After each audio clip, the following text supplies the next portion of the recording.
Jesús es conducido ante Pilatos.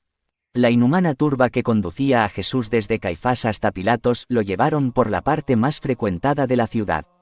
Bajaron la montaña de Sión por el lado del norte, atravesaron una calle estrecha situada en su parte baja y se dirigieron por el valle de Acra a lo largo de la parte occidental del templo, hacia el palacio y el tribunal de Pilatos, situado al nordeste del templo, enfrente del gran fortino de la gran plaza. Caifás, Anás y muchos miembros del gran consejo iban delante con sus vestidos de fiesta, les seguían un gran número de escribas y judíos, entre los cuales estaban todos los falsos testigos y los fariseos que se habían destacado en la acusación de Jesús. A poca distancia seguía el Salvador, rodeado de una tropa de soldados y de 6 esbirros, los que habían asistido a su arresto. La muchedumbre afluía de todos lados y se unía a ellos con gritos e imprecaciones, los grupos se atropellaban por el camino. Jesús iba cubierto solo con su túnica interior, toda llena de inmundicias, de su cuello colgaba la larga cadena, que le golpeaba y hería las rodillas cuando andaba. Sus manos estaban atadas como la víspera, los esbirros sostenían los cabos de las cuerdas que le habían atado a la cintura y con ellas lo conducían. Estaba desfigurado por los ultrajes de la noche, pálido, con la cara ensangrentada, las injurias y los malos tratos proseguían sin cesar. Habían reunido mucha gente con objeto de hacer una desgraciada parodia de su entrada triunfal el domingo de Ramos. Se burlaban llamándole rey y echaban en el suelo palos y trapos, le cantaban canciones que hacían alusión a su entrada triunfal entre ramos de palma. En la esquina de un edificio, no lejos de la casa de Caifás, esperaba la madre de Jesús, junto con Juan y Magdalena esperando verlo. El alma de la Santísima Virgen estaba siempre unida a la de Jesús, pero impulsada por su amor, quería acercarse a él personalmente. Tras su visita nocturna al tribunal de Caifás había estado en el cenáculo, sumida en un silencioso dolor. Cuando Jesús era sacado de nuevo de la prisión para ser presentado a los jueces, ella se levantó, se puso su velo y su capa y dijo a Juan y a Magdalena: «Sigamos a mi hijo a casa de Pilatos, tengo que verlo con mis propios ojos». Se colocaron en un sitio por donde la comitiva debía pasar y esperaron.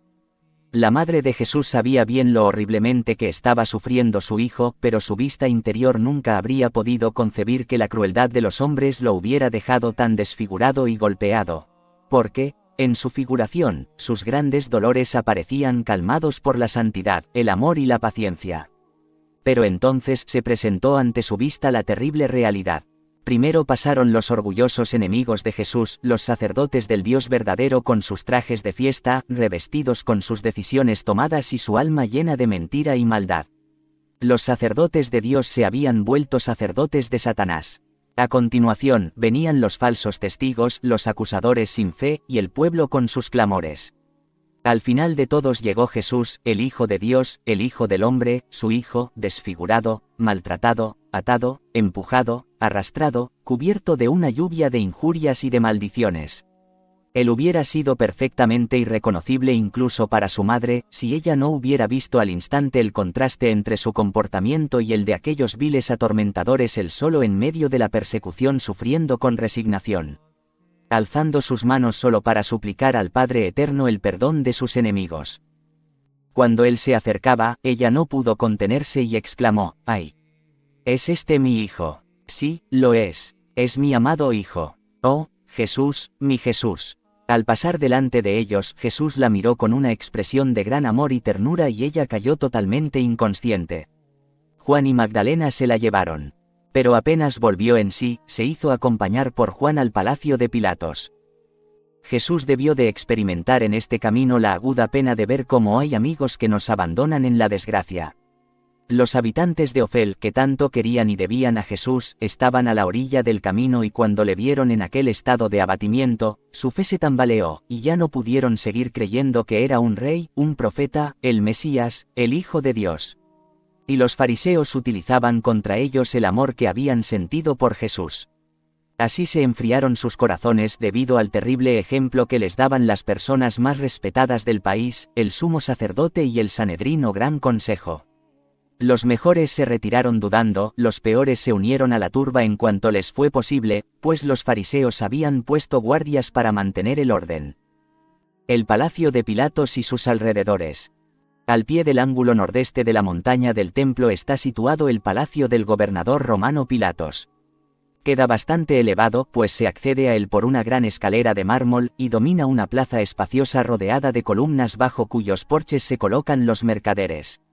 Un puesto de guardia y 4 entradas interrumpen esta plaza que los romanos llaman foro. Este queda más elevado que las calles que salen de ella, y está separada del palacio de Pilatos por un patio espacioso. A este patio se entra por un claustro que hay en su parte oriental y que da sobre una calle que conduce a la Puerta de las Ovejas y al Monte de los Olivos. Hacia poniente hay otro claustro por donde se va a Sión por el barrio de Acra. Desde la escalera del palacio se ve, hacia el norte, el foro, a cuya entrada hay columnas y bancos, encarados hacia palacio. Los sacerdotes judíos no iban más allá de estos bancos para no contaminarse. Cerca de la puerta occidental del patio, hay un puesto de guardia que linda al norte con la plaza y al mediodía con el pretorio de Pilatos. Se llamaba pretorio a la parte del palacio donde Pilatos celebraba los juicios. El puesto de guardia estaba rodeado de columnas, en cuyo centro había un espacio descubierto que debajo tenía las prisiones, en las que en aquellos momentos permanecían cautivos los 2 ladrones. Había muchos soldados romanos. No lejos de este puesto de guardia se elevaba sobre la plaza misma la columna donde Jesús sería atado. Enfrente del puesto de guardia, en la propia plaza, hay una elevación con algunos bancos de piedra, es como un tribunal. Desde este sitio, llamado Gábata, Pilatos pronuncia sus juicios. La escalera que da al palacio conduce a una terraza descubierta, desde donde Pilatos se dirige a los acusadores, sentados en los bancos de piedra a la entrada de la plaza. Jesús ante Pilatos. Eran poco más o menos las 6 de la mañana según nuestra cuenta del tiempo cuando la tropa que conducía al maltratado Salvador llegó a la plaza frente al palacio de Pilatos. Anás, Caifás y los miembros del Sanedrín se pararon en los bancos que estaban entre la plaza y la entrada del tribunal. Jesús fue arrastrado más allá, hasta la escalera de Pilatos. Este se hallaba en la terraza, recostado sobre una especie de sofá y delante tenía una mesa de 3 pies. Junto a él, a ambos lados, había oficiales y soldados. Próximas al grupo se exhibían las insignias del poder romano. Cuando Pilatos vio llegar a Jesús en medio de un tumulto tan grande, se levantó y habló a los judíos con tono despreciativo: ¿Qué venís a hacer aquí a esta hora? ¿Por qué habéis maltratado al prisionero de esta manera? Empezáis a ejecutar a vuestros criminales antes de que sean juzgados.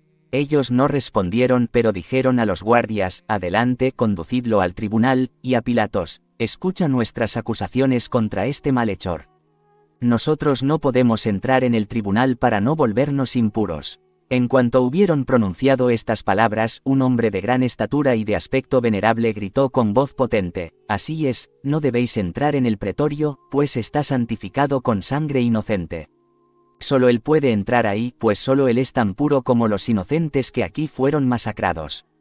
Quien así había hablado y que a continuación desapareció entre la multitud, se llamaba Sadoc, era un hombre rico, primo de Obed, el marido de Serafia, llamada después Verónica. 2 hijos suyos estaban entre los inocentes degollados por orden de Herodes en el patio de aquel tribunal cuando nació el Salvador.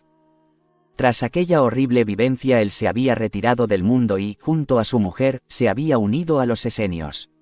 Había conocido a Jesús en casa de Lázaro y había escuchado sus enseñanzas, y sus palabras le habían dado consuelo por primera vez tras el espantoso asesinato de sus hijos. Él estaba dispuesto a testimoniar públicamente a favor de Jesús.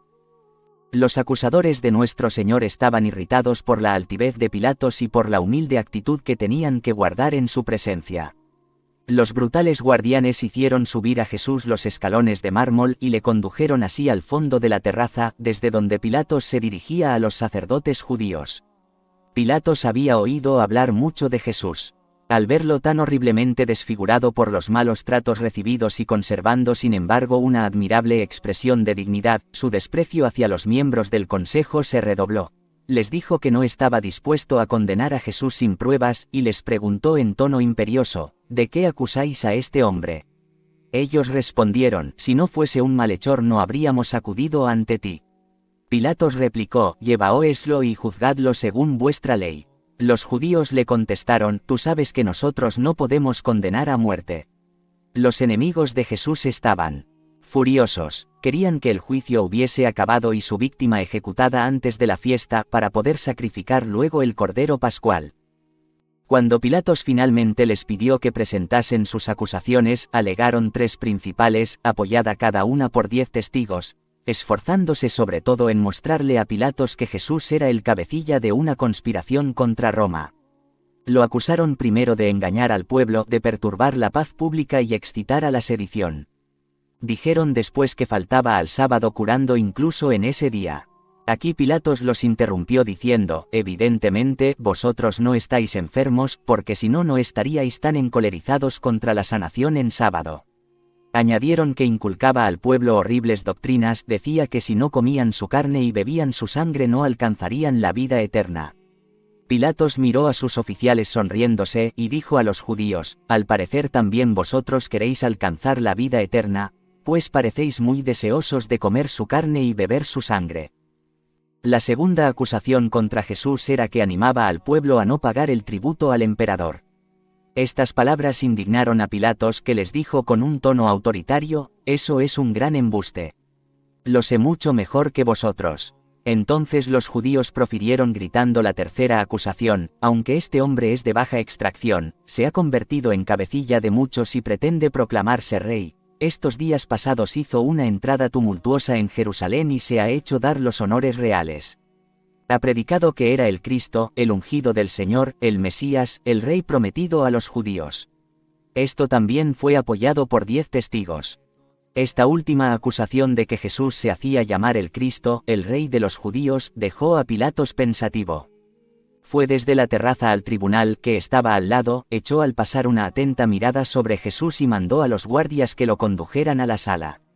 Pilatos era un pagano supersticioso, de espíritu ligero y fácil de perturbar. Había oído hablar de los hijos de sus dioses que habían vivido sobre la tierra, tampoco ignoraba que los profetas de los judíos habían anunciado desde hacía mucho tiempo un ungido del Señor, un rey libertador y redentor, y que muchos judíos lo esperaban. Había oído también de los reyes del Oriente que habían visitado al rey Herodes en busca del rey de los judíos. Pero le parecía ridículo que acusaran precisamente a aquel hombre que se le presentaba en tal estado de abatimiento, de haberse creído ese Mesías y ese rey.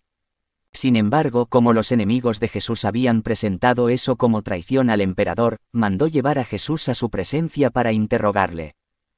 Pilatos miró a Jesús sin poder disimular la impresión que le causaba su porte sereno, y le dijo, ¿eres tú, pues, el rey de los judíos? Jesús respondió, ¿lo preguntas porque tú lo crees posible, o porque otros te lo han dicho? Pilatos, ofendido porque Jesús pudiera creer que él pudiera hacerse semejante pregunta, le dijo, ¿soy acaso judío para ocuparme de semejantes necedades? Tu pueblo y sus sacerdotes te han entregado a mis manos porque, según dicen, mereces morir. Dime lo que has hecho. Jesús le contestó con majestad, mi reino no es de este mundo. Si lo fuese, tendría servidores que lucharían por mí, para no dejarme caer en las manos de los judíos, pero mi reino no es de este mundo. Pilatos se sintió perturbado con estas solemnes palabras y le dijo, entonces, ¿me estás diciendo que en verdad eres un rey? Jesús respondió, tú lo has dicho, soy un rey. He nacido y he venido a este mundo para dar testimonio de la verdad. El que pertenece a la verdad escucha mi voz. Pilatos lo miró y, levantándose, dijo, la verdad. ¿Qué es la verdad? Luego le dijo a Jesús algunas otras cosas que no recuerdo y volvió a la terraza. Las palabras de Jesús estaban más allá de la comprensión de Pilatos. Pero lo que sí veía claro era que no era un rey que pudiera perjudicar al emperador, puesto que no quería ningún reino de este mundo. Y el emperador se inquietaba poco de los reinos del otro mundo. Y así dijo a los sacerdotes desde la terraza, no encuentro ningún crimen en este hombre. Los enemigos de Jesús se irritaron y de todas partes se vertió un torrente de acusaciones contra Jesús. Pero nuestro Señor permanecía silencioso, y oraba por los pobres hombres, y cuando Pilatos se volvió hacia él diciéndole, ¿no respondes nada a estas acusaciones? Jesús no pronunció ni una palabra. De modo que Pilatos, sorprendido, le volvió a decir, veo claramente que las acusaciones son falsas. Pero la furia de los acusadores aumentaba cada vez más, y dijeron, ¿cómo? No hayas crimen en él. ¿Acaso no es un crimen el sublevar al pueblo y extender su doctrina por todo el país, desde Galilea hasta aquí?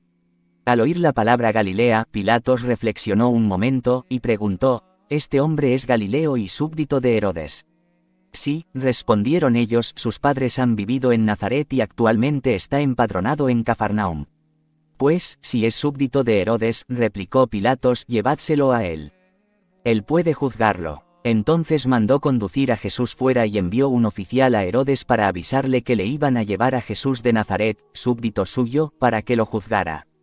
Pilatos tenía dos motivos para sentirse satisfecho. Por un lado, se libraba de juzgar a Jesús, pues aquel asunto no le gustaba. Por otro, aprovechaba esta ocasión para complacer a Herodes, quien, según le había dicho, tenía curiosidad por conocer a Jesús. Los enemigos de nuestro Señor, furiosos al ver que Pilatos los trataba así en presencia del pueblo, hicieron recaer su rencor sobre Jesús. Lo ataron de nuevo, y arrastrándolo y llenándolo de insultos y golpes, en medio de la multitud que llenaba la plaza, lo llevaron hasta el palacio de Herodes, que no estaba muy distante. Algunos soldados romanos se habían unido a la escolta. Claudia Procla, mujer de Pilatos, que tenía grandes deseos de hablar con Jesús, mientras conducían a este a casa de Herodes, subió a escondidas a una galería elevada y desde allí miró con preocupación y angustia cómo se lo llevaban a través del foro. Origen de la devoción del Vía Crucis. Mientras duró la comparecencia ante Pilatos, la madre de Jesús, Magdalena y Juan permanecieron en una esquina de la plaza, mirando y escuchando, sumidos en un profundo dolor. Cuando Jesús era conducido a Pilatos, Juan, junto con la Santísima Virgen y Magdalena recorrieron todos los lugares en los que Jesús había estado desde que lo prendieron. Así, volvieron a casa de Caifás, de Anás, Porofela y Getsemaní, al huerto de los olivos, y en todos los sitios donde nuestro Señor se había caído o había sufrido, se paraban en silencio, lloraban y sufrían por él. La Virgen se prosternó más de una vez y besó la tierra allí donde su hijo se había caído. Magdalena se retorcía las manos y Juan lloraba, las consolaba, las levantaba, las conducía más lejos. Este fue el principio del Vía Crucis y de los honores rendidos a los misterios de la pasión de Jesús aún antes de que ésta se cumpliera. Pilatos y su mujer. Mientras Jesús era conducido a casa de Herodes, yo vi a Pilatos ir con su esposa Claudia Procla. Ella corrió a encontrarse con él y juntos fueron a una casita situada sobre una elevación del jardín, detrás del palacio. Claudia estaba agitada y muy asustada. Era una mujer alta y hermosa, aunque extremadamente pálida. Tenía un velo echado por la cabeza, pero aún así se veían los cabellos colocados alrededor de la cabeza con algunos adornos, llevaba pendientes, un collar y sobre el pecho una especie de broche que sostenía su largo vestido. Habló durante mucho rato con Pilatos, le rogó que, por todo lo que para él fuera más sagrado, que no le hiciese ningún mal a Jesús, el profeta, el santo de los santos, y le relató los extraordinarios sueños y visiones que había tenido sobre Jesús la noche anterior. Mientras hablaba, yo vi la mayor parte de estas visiones, pero tengo más confuso cómo seguían. En primer lugar, ella vio las principales circunstancias de la vida de Jesús, la anunciación de María, el nacimiento de Jesús, la adoración de los pastores y de los reyes, la huida a Egipto, la tentación en el desierto, etc. Jesús siempre se le apareció rodeado por un halo de luz, y vio también la maldad y la crueldad de sus enemigos bajo las formas más horribles, vio sus padecimientos infinitos, su paciencia y su amor inagotables, así como la angustia de su madre. Estas visiones le causaron gran inquietud y tristeza. Había sufrido toda la noche y había visto cosas unas veces muy claras y otras muy confusas y cuando aquella mañana la había despertado el ruido de la tropa que conducía a Jesús, miró hacia ellos. Y entonces vio a nuestro Señor, reconoció a aquel de quien tantas cosas aquella noche le habían sido reveladas, ahora desfigurado, herido, maltratado por sus enemigos. Su corazón se había trastornado ante lo que vio, y por eso había ido a buscar a Pilatos, y le había contado con vehemencia y emoción todo lo que le acababa de suceder. Ella no lo comprendía por completo y no podía expresarlo bien, pero rogaba, instaba, suplicaba encarecidamente a su marido en los más afectuosos términos que escuchara su súplica. Pilatos estaba atónito y perturbado, unía lo que decía su mujer con lo que había ido oyendo aquí y allí sobre Jesús, se acordaba de la furia de los judíos, del silencio de Jesús, de sus misteriosas respuestas a sus preguntas. Dudó durante algún rato, pero finalmente cedió a los ruegos de su mujer y le dijo que no lo condenaría, porque había visto que todas las acusaciones eran maquinaciones de los judíos. Le contó también las propias palabras que había oído de Jesús y prometió a su mujer no condenarlo. Como prenda de su promesa le dio un anillo. Pilatos era un hombre corrompido, indeciso, ambicioso y al mismo tiempo extremadamente orgulloso. No retrocedía ante las acciones más vergonzosas si éstas podían beneficiarlo, y al mismo tiempo se dejaba llevar por las supersticiones más ridículas cuando estaba en una situación difícil.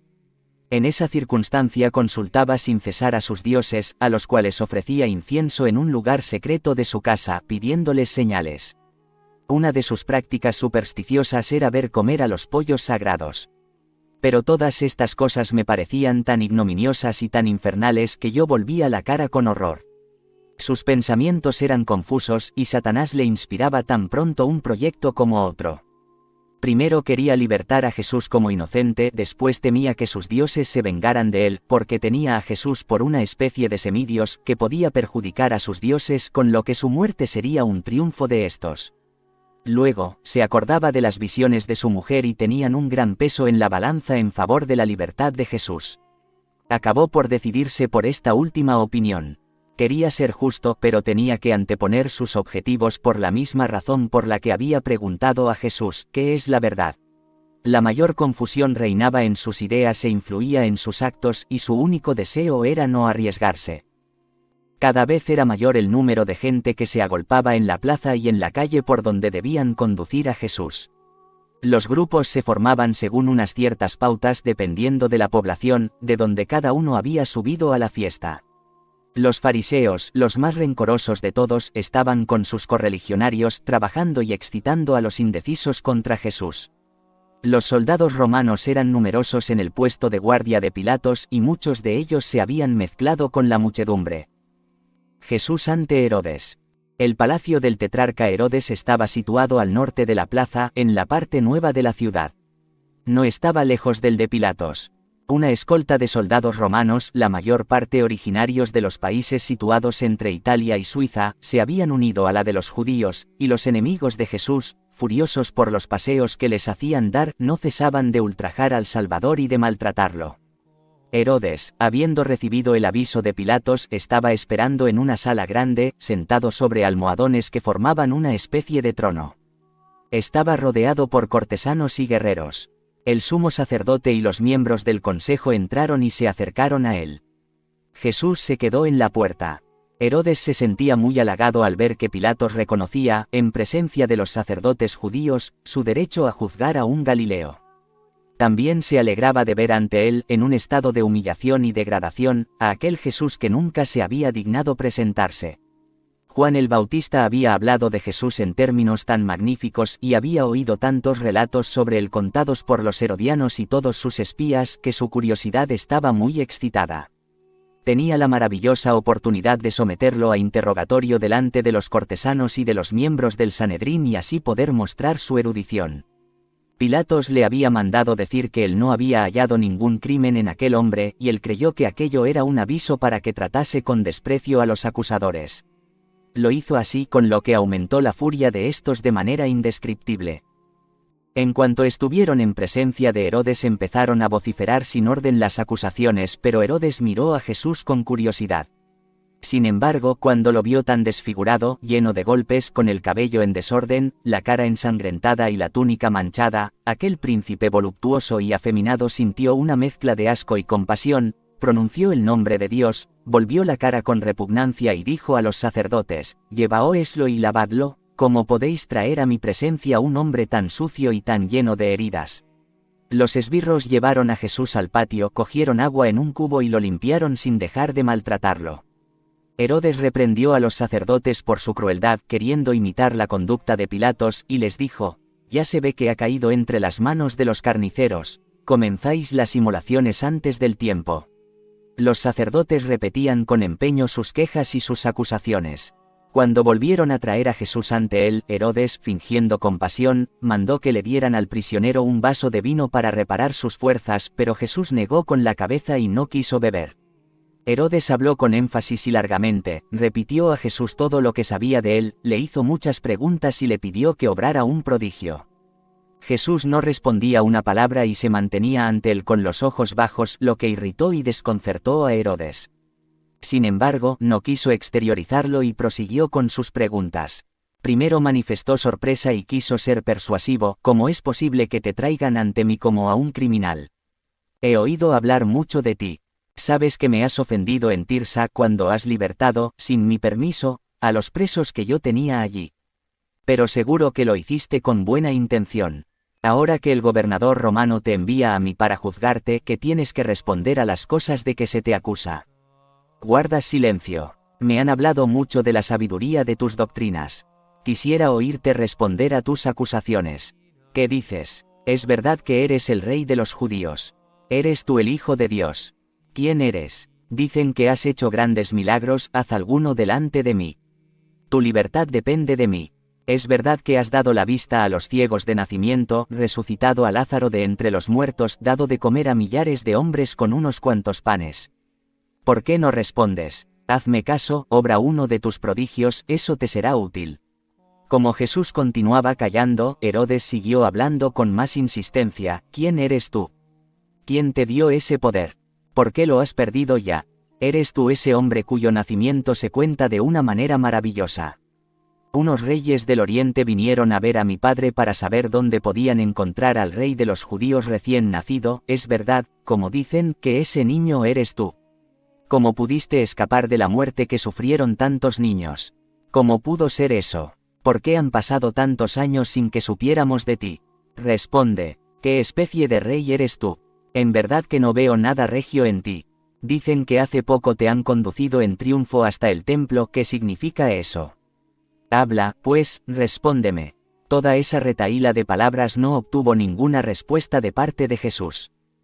Luego me fue mostrado, y yo en realidad lo sabía, que Jesús no le habló porque estaba excomulgado a causa de su casamiento adúltero con Herodías y por haber ordenado la muerte de Juan el Bautista.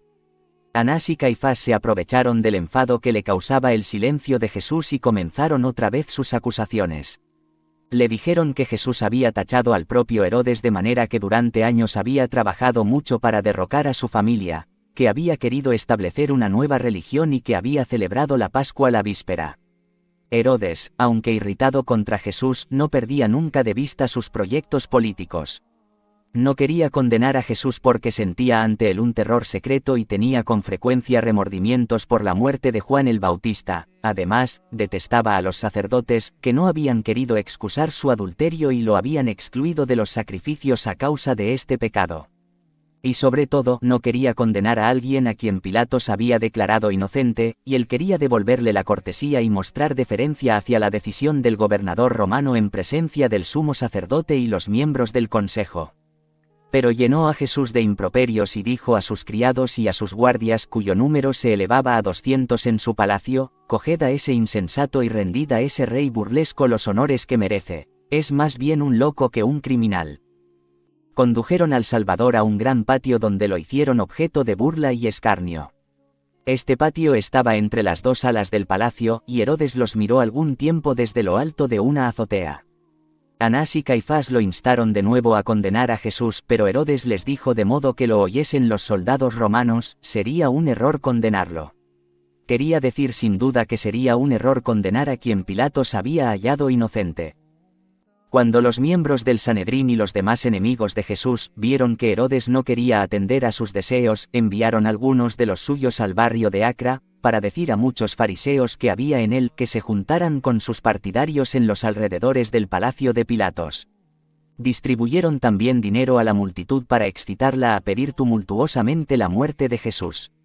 Otros se encargaron de amenazar al pueblo con la ira del cielo si no obtenían la muerte de aquel blasfemo sacrílego. Debían añadir que si Jesús no moría, se uniría a los romanos para exterminar a los judíos y que ese era el reino al que siempre se refería. Además, debían hacer correr la voz de que Herodes lo había condenado, pero que era necesario que el pueblo se pronunciara, que se temía que, si se ponía en libertad a Jesús, sus partidarios turbarían la fiesta y los romanos llevarían a cabo una cruel venganza contra los judíos. Extendieron también los rumores más contradictorios y los más adecuados para inquietar al pueblo, a fin de irritarlos y sublevarlos. Algunos de ellos, mientras tanto, daban dinero a los soldados de Herodes, para que maltratasen a Jesús hasta la muerte, pues deseaban que perdiese la vida antes de que Pilatos le concediese la libertad. Mientras los fariseos estaban ocupados en estos asuntos, nuestro Salvador sufría los suplicios para los que los soldados de Herodes habían sido comprados. Estos lo empujaron en el patio, y uno de ellos trajo un gran saco blanco que estaba en el cuarto del portero y que había contenido algodón. Le hicieron un agujero con una espada y entre grandes risotadas se lo echaron a Jesús sobre la cabeza. Otro soldado trajo un pedazo de tela colorada y se la pusieron al cuello, entonces se inclinaban delante de él, lo empujaban, lo injuriaban, le escupían, le pegaban porque no había querido responder a su rey, le dedicaban 1000 saludos irrisorios, le arrojaban lodo, tiraban de él como para hacerlo danzar. Habiéndole tirado al suelo, lo arrastraron hasta un arroyo que rodeaba el patio de modo que su sagrada cabeza daba contra las columnas y los ángulos de las paredes. Después lo levantaron y comenzaron otra vez los insultos. Había cerca de 200 criados y soldados de Herodes y cada uno se quería distinguir inventando algún nuevo ultraje para Jesús. Algunos estaban pagados por los enemigos de nuestro Señor específicamente para darle golpes en la cabeza. Jesús los miraba con un sentimiento de compasión. El dolor le arrancaba suspiros y gemidos, pero estos eran utilizados por ellos para burlarse más y nadie tenía piedad de él, de su cabeza ensangrentada. 3 veces lo vi caer bajo los golpes, pero vi también ángeles que le ungían la cabeza, y me fue revelado que sin este socorro del cielo los golpes que le daban hubieran sido mortales. Los filisteos que atormentaron al pobre ciego Sansón en la cárcel de Gaza eran menos violentos y menos crueles que aquellos hombres.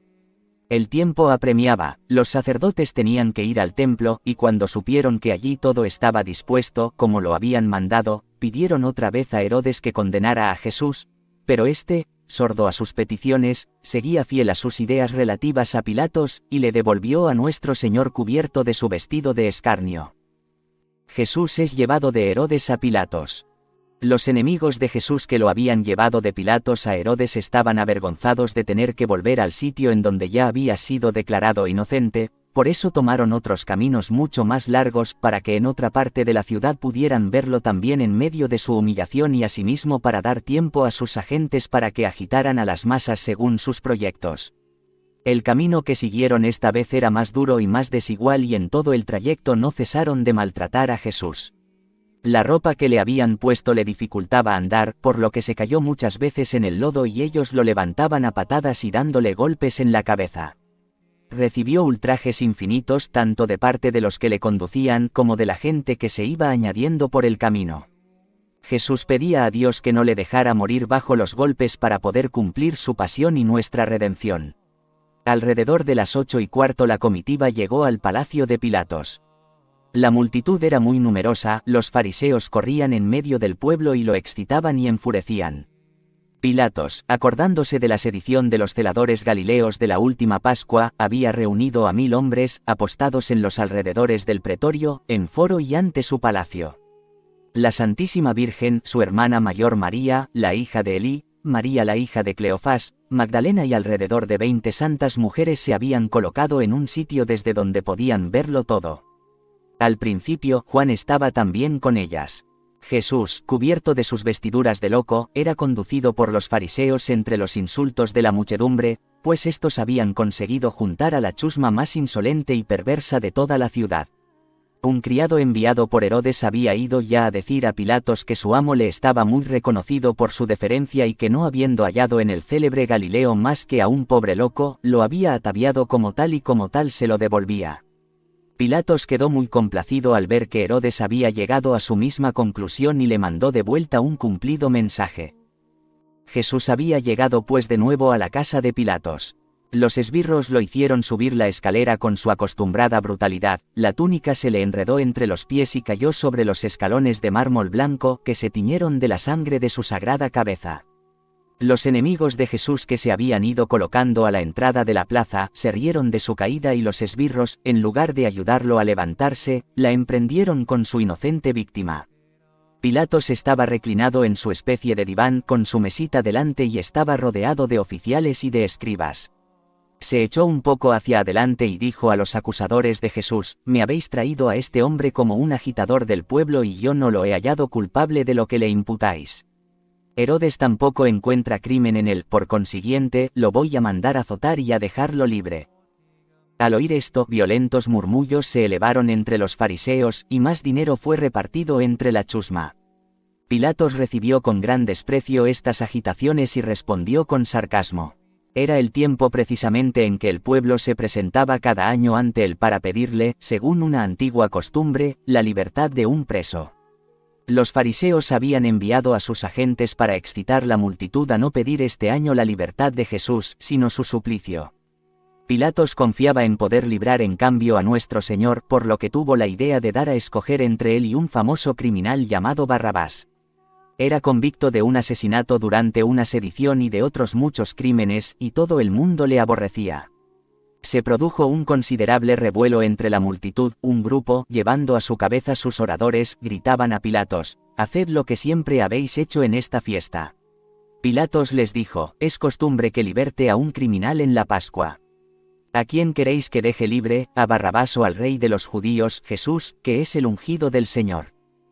Aunque Pilatos no creía que Jesús fuera el rey de los judíos, lo llamaba así porque ese orgulloso romano se complacía en mostrarles su desprecio atribuyéndoles un rey tan pobre, pero, en parte, le daba también ese nombre porque tenía cierta supersticiosa creencia en que Jesús era en efecto un rey milagroso, el Mesías prometido a los judíos.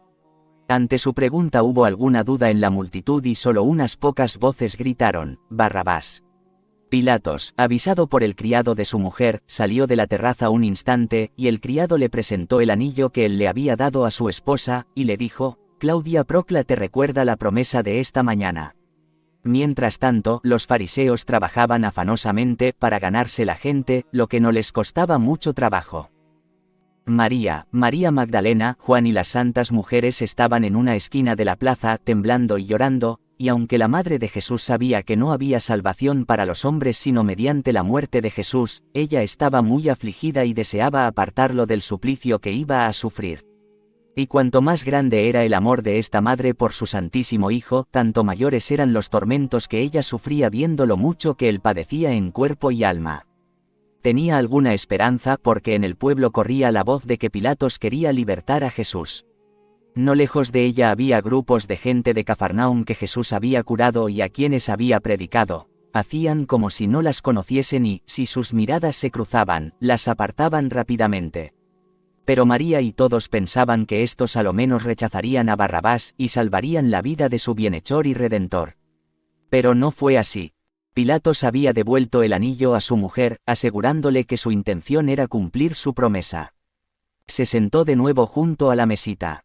El sumo sacerdote y los miembros del consejo habían tomado a su vez asiento y Pilatos volvió a preguntar en voz alta: «¿A cuál de los dos queréis que liberte?». Entonces en la plaza se elevó un clamor general: «A Barrabás». Y Pilatos dijo entonces: «¿Qué queréis que haga entonces con Jesús, el que se llama el Cristo?». Todos gritaron tumultuosamente: «Crucifícale. Crucifícale». Pilatos dijo por tercera vez: «¿Pero qué mal os ha hecho? Yo no encuentro en el crimen que merezca la muerte. Voy a mandarlo azotar y a libertarlo». Pero el grito: «Crucifícalo, crucifícalo», se elevó por todas partes como una tempestad infernal. Los miembros del Sanedrín y los fariseos se agitaban con rabia y gritaban furiosos. Entonces el débil Pilatos dejó libre al perverso Barrabás y condenó a Jesús a la flagelación.